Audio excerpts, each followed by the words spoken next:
start off with why domestic helium production is so geopolitically important. There are three key issues when it comes to the importance of domestic supply in terms of helium.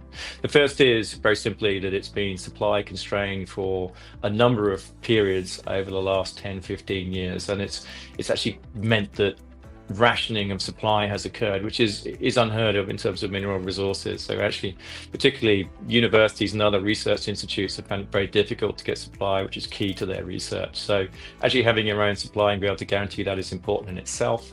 The second reason is that there is a over-reliance on very few sources of supply. So as it stands today, Qatar is very important to supply, and indeed to a lesser extent, Russia has been an important source of supply. And obviously there have been issues with both of those in recent times.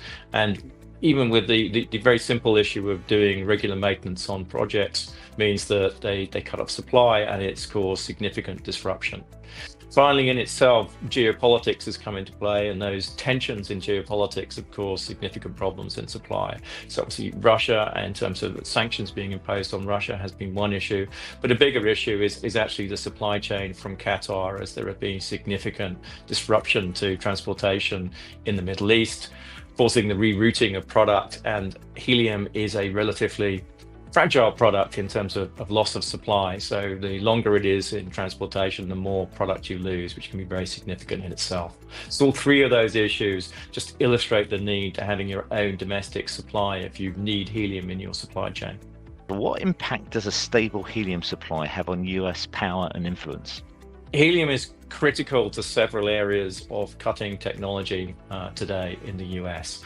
First and foremost, we can highlight semiconductors. So the use of helium in semiconductor production is critical. The US CHIPS Act actually foresees a significant growth in the supply of chips in the US market. I think they're looking at an increase in supply that would mean by 2035 it would require a quadrupling of the use of helium in semiconductor production in the US alone.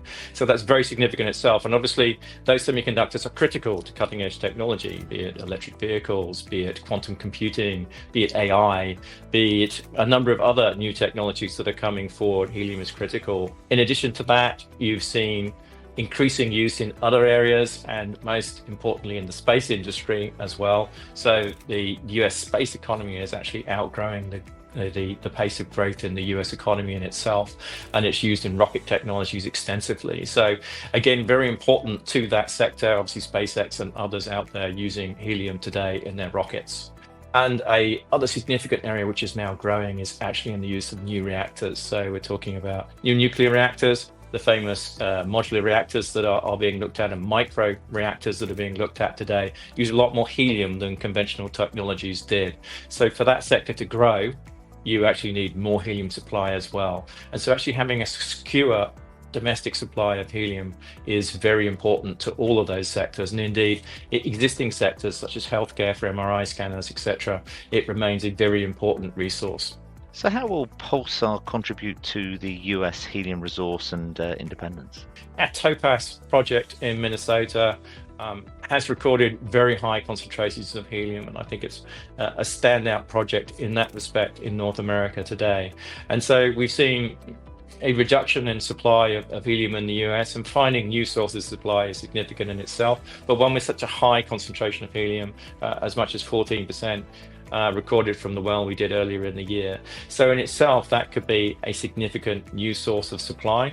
And importantly, where it's located in the US itself and in Minnesota, nearby to critical infrastructure that could deliver it to end users within the US. So that allows for the efficient production and distribution within the USA.